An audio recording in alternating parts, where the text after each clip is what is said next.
خود ایک عالم گزرے مرحوم شرفی، یہ خود امام زمانہ کے منتظرین میں اپنے فرائض کو ادا کرنے کے سلسلے میں ایک نمایاں مقام رکھتے ہیں۔ یہ کہتے ہیں میں تبلیغ کرنے کے لیے مشہد سے دیگر شہروں میں جایا کرتا تھا۔ دیکھیے بعض اوقات یہ ہوتا ہے کہ تھوڑی سی محنت بھی کرنا پڑتی، ہمیں ایک ہی شہر میں رہتے ہوئے ایک جگہ سے دوسری جگہ ہم لوگ جانے کی فکر کرتے ہیں تو بس گرمی ہو رہی ہے تو لائٹ نہیں ہے تو فلاں چیز ہے، اس کا رونا روتے رہتے ہیں ہر وقت بیٹھے ہوئے۔ کہتے ہیں میں تبلیغ کے لیے مشہد سے دوسرے شہروں میں جاتا تھا، میرا ایک دوست بھی میرے ساتھ ہوتا تھا۔ تو ایک دفعہ ہم رمضان میں تبلیغات کے سفر کے لیے نکلے، لیکن لوگ رمضان میں پریفر کرتے ہیں گھروں میں بیٹھے رہیں، درس وغیرہ اگر کہیں ہو رہے ہیں تو اس کو بھی روک دیتے ہیں کہ شام کو ٹھنڈے ٹائم ذرا نکلیں کہ نہیں دوسرے شہروں میں تبلیغ کے لیے رمضان کے دنوں۔ تو کہنے میں اپنے ایک دوست کے ساتھ تہران آیا اور شیخ رجب علی خیاط سے ملاقات ہوئی۔ پرانی جو گروپ یہاں پر بیٹھے ہیں ان کو تو رجب علی خیاط کے سلسلے میں کافی معلومات پہلے سے ہیں، کیونکہ ان کے متعلق کافی دفعہ تذکرہ ہو چکا ہے کہ بہت عرفاء میں ان کا شمار ہوتا تھا، لیکن نئے گروپ شاید ان سے واقف نہیں ہیں۔ تو کہہ رہے ہیں ہم ان کے پاس بہرحال گئے اور ان سے رہنمائی کی درخواست کی۔ تو وہ گئے تھے ان کے پاس، تو انہوں نے قرآن کی ایک آیت ہے وَمَن يَتَّقِ اللَّهَ يَجْعَل لَهُ مَخْرَجًا،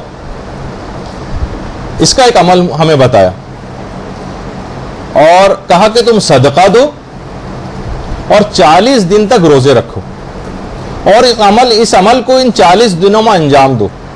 ایک خاص طریقے سے اس عمل کو بتایا کہ اس آیت کو پڑھا جائے اور پورے خلوص سے امام رضا علیہ الصلوۃ والسلام سے اللہم صلی علی محمد وعلی محمد،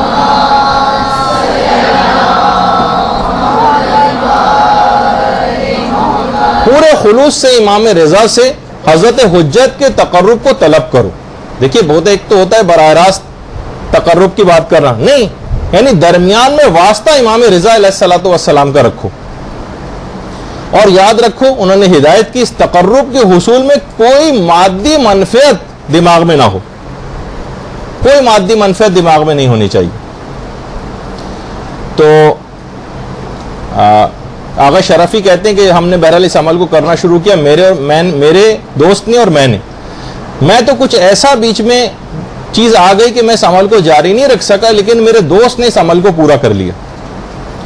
اور کہہ رہے ہیں جب ہم اس عمل کو کرنے کے بعد اب جب ہم مشہد پہنچے اور امام رضا کے حرم میں پہنچے تو جب ہم زرہی کی طرف متوجہ ہوئے، زرہی کی طرف، تو ہم نے دیکھا اللہم صلی علی محمد وعلی محمد،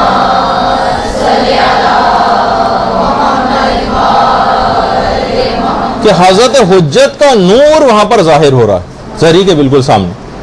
اور دھیرے دھیرے جب ان کو دیکھنے کے قابل ہوئے اس کے بعد ہم نے ان سے باتیں کرنے تک کے قابل ہو گئے اس عمل کو انجام دینے کے بعد۔ اچھا، یہ عمل جو رجب علی خیاط نے بتایا ہے یہ عمل پیغمبر اسلام سے بھی نقل ہوا ہے، اور علامہ علی اکبر نہاوندی انہوں نے اپنی کتاب گلزار اکبری میں اس عمل کو نقل بھی کیا۔ کبھی موقع ہوا تو اس عمل کی کبھی تفصیل انشاءاللہ بتائیں گے۔ تو دیکھیے یہ جتنے بھی اعمال انجام دیے جاتے ہیں، جتنے بھی اذکار ہوتے ہیں، ان میں حضرت حجت کے تقرب کو حاصل کرنے کے لیے نیت کار فرما ہونی چاہیے۔ ضمناً آپ کی جتنی بھی دعائیں دنیا کے متعلق ہوتی ہیں وہ خود بخود ہی قبول ہو جائیں گی۔ یہاں مسئلہ یہ ہوتا ہے کہ ذرا سا اگر کسی کے ہاتھ میں کچھ اس طرح کی چیزیں آتی ہیں تو ان چیزوں سے بھی دنیاوی عزت اور شہرت حاصل کرنے کی فکر میں لگ جاتا ہے۔ یہ بہت بڑا، یعنی خالص نیت سے تقرب کے یہ اعمال کو انجام دینا، ساری دعائیں خود بخود ہی وہ آپ کی پوری ہوتی چلی جائیں گی۔ ان کی حیثیت ہی کیا ہے ان دعاؤں کی؟ حضرت حجت کا اگر تقرب حاصل ہو گیا تو پوری دنیا آپ کی آنکھوں میں ہیچ ہو کر رہ جائے گی۔ آیت اللہ شیخ حسن علی اصفہانی، دیکھیے میں جب بھی کوشش کرتا ہوں بعض اوقات کافی زیادہ اس میں محنت بھی کرنی پڑ جاتی ہے، لیکن اتنی ایسی شخصیات جو کتابوں کے قبرستانوں میں دفن ہیں لوگ جانتے بھی نہیں ہیں ان کو۔ شیخ حسن علی اصفہانی یہ فرماتے تھے کہ مجھ میں اتنی قوت و طاقت ہے کہ اگر لوگ صرف میرے دروازے پر بھی دستک دیں تو تمام مشکلات ان کی حل کر دوں، اور کچھ کہنے کی ضرورت بھی ان کو نہ ہو، لیکن کیونکہ امام رضا کی نسبت ان لوگوں کے عقیدے میں سستی پیدا ہونے کا باعث ہوگا یہ عمل، لہٰذا اس عمل کو کبھی انجام نہیں دوں گا۔ تو یہ معمولی سی صرف دعائیں، ان کے لیے ہم حضرت حجت کو پکاریں۔ ہاں وہ دیکھیے پروردگار عالم کی ذات یقیناً ایک ایسی ذات ہے کہ جوتے کے تسمے کے لیے بھی اس سے دعا کرنے کا حکم آیا، لیکن یعنی اپنے اماموں کو بھی ہم فقط دنیا کی چیزوں کے لیے چاہیں گے اور کوئی عمل تقرب کے لیے انجام نہیں دیں گے.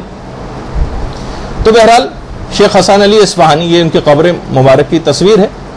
تو شیخ حسن علی اصفہانی جو تھے وہ کہتے تھے کہ ان عملیات میں، بلکہ یہ کہا جاتا ہے کہ وہ انہوں نے غیر معمولی صلاحیت حاصل کر لی تھی اور سخت محنت شاقہ سے ان عملیات کو کرتے تھے اور اپنی دعاؤں، نماز، اعمال، اذکار اور ان آیات قرآنی کو یہ بچپن سے انجام دے رہے تھے، بچپن سے.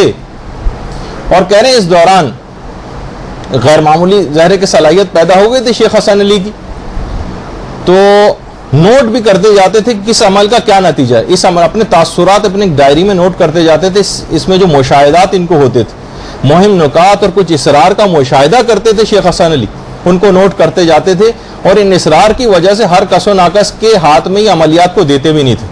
اپنے زندگی کے جو آخری دور ان کا چل رہا تھا اس میں آیت اللہ سید علی رضوی جو مشہد کے بزرگ اور بڑے علماء میں جن کا شمار ہوتا تھا، صرف ان کو اپنی وہ ڈائری انہوں نے دی تھی اور ان کو بتایا تھا کہ کیا اس سے اسرار جو مشاہدہ ہوئے ہیں وہ سب چیزیں ان کو بتائی تھی. اور ہمیشہ نصیحت کرتے تھے کہ ان اوراد کو اور ان اذکار کو فقط اور فقط امام زمانہ علیہ السلام سے قریب ہونے کے لیے انجام دینا اور کسی دنیاوی منفعت کے لیے انجام مت دینا. یعنی امام بھی ہمیں اگر کوئی چاہیے تو فقط دنیا کے لیے چاہیے. ارے خوشبو والے کے پاس بیٹھنے سے بھی آپ کو خوشبو حاصل ہو جاتی.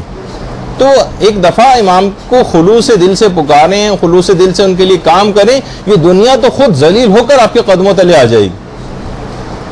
تو بہرحال ایک سوال ہے میں آپ سے کرتا ہوں اپنے دل کے حوالے سے، اپنے آپ سے بھی میں نے سوال کیا تھا لیکن آپ سے بھی کرتا ہوں، اپنے دل میں اس کا جواب سوچئے گا. کیا کوئی کام ہے آپ ایسا اپنی پوری زندگی میں بتا سکتی ہیں جو خالصتاً فقط اور فقط امام زمانہ کی خوشنودی کے لیے انجام دیا؟